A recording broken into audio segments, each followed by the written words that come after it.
they decided they would take over a state building or federal building in San Francisco, and they did. And a friend of mine was one of the people. They just did the sit-in. You know, that was very popular back then. And all of a sudden, they had all these disabled people that got in and refused to leave. And they closed the building. They did this all across the country. Actually, 504 was a federal law. They did this all across the country. And but the one in San Francisco lasted the longest. Most of them lasted a couple days.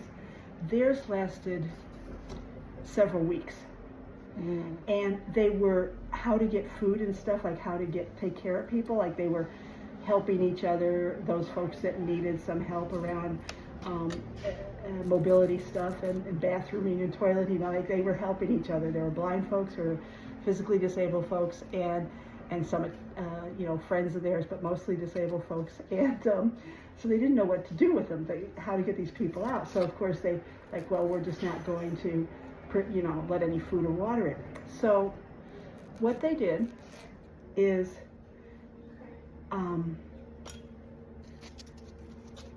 the Black Panthers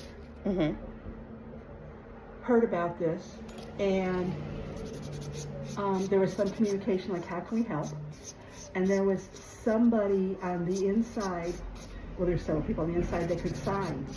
And because they weren't allowed to use telephones, right? And they would go to the window and they would sign to a Black Panther that understood sign language.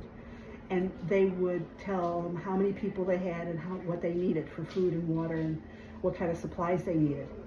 And the Black Panthers would just gather it up and walk right in, and they didn't stop them.